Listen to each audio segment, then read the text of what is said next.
Big boss के घर में सिद्धार्थ की दोस्ती और प्यार का एक बड़ा ही अनूठा सिलसिला रहा असीम रियाज के साथ। जी हाँ, घर में सिद्धार्थ ने दोस्ती की कस्में भी असीम के साथ खाई और बाद में दोनों के बीच जानी दुश्मनी भी चली। बिग बॉस 13 के दौरान कई ऐसे मौके आए जब लगा कि असीम रियाज और सिद्धार्थ में तो हाथापाई हो ही जाएगी। हर मौके पर सिद्धार्थ अपनी दमदार काया लेकर सामने आ जाते और फिर असीम और उनके बीच में उन्हें रोकने के लिए बाकी के घर वाले आ जाते।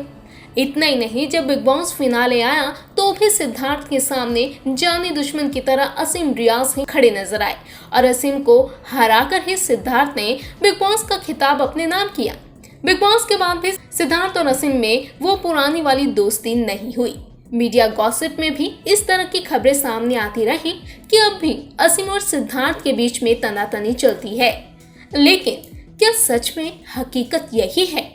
आखिर असीम को जब सिद्धार्थ की खबर मिली तो उन्होंने कैसे रिएक्ट किया? असीम के रिएक्शन के बारे में दरअसल मीडिया को बिग बॉस 13 की कंटेस्टेंट और सिंगर हिमांशी खुराना ने बताया है। एक टीवी चैनल से सिद्धार्थ के बारे में बात करते हुए हिमांशी खुराना काफी इमोशनल हो गई और उन्होंने बताया कि उन्हें इस बात पर पहले बिल्कुल भी यकीन नहीं हो रहा था और इसीलिए उन्होंने इसे कंफर्म करने के लिए असीम रियाज से फोन पर बात की। हिमांशी के मुताबिक असीम ने न सिर्फ इस खबर को कंफर्म किया बल्कि फोन पर बात करते वक्त असीम की आवाज कांप रही थी। वो काफी सदमे में थे और इस खबर पर यकीन नहीं कर पा रहे थे। हिमांशी ने यह भी बताया कि बिग बॉस में होने वाली लड़ाई पुरानी बातें हो चुकी थी और बाद में दोनों खूब मिलते भी थे। असीम और सिद्धार्थ के बीच की सारी कड़वाहटें मिट चुकी थी और सलमान खान की पार्टी में आने के बाद से ही दोनों फिर से दोस्त बन गए थे। इतना ही नहीं, असीम और सिद्धार्थ लगातार एक दूसरे के बारे में अपडेट भी लेते रहते थे। हिमांशी ने बताया कि सिद्धार्थ का हालिया release show broken but beautiful उन्होंने असीम के साथ ही देखा था और उसमें सिद्धार्थ का काम देखकर असीम भी काफी खुश थे।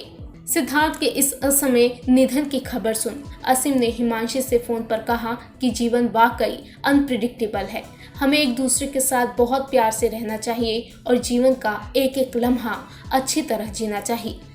जाहिर तौर पर असीम के लिए ये एक काफी शॉकिंग मोमेंट है। बिग बॉस के घर में उन्हें सिद्धार्थ जैसा एक ऐसा बड़ा भाई मिला था जिससे वो मिले भी, झगड़े भी और बाद में कुछ अच्छे मोमेंट्स भी एक साथ शेयर किए। जाहिर तौर पर ये तमाम मोमेंट्स अब असीम को याद आ रहे होंगे और इन यादों के गम से बाहर निकल पाना असीम के लिए आसान नहीं होगा।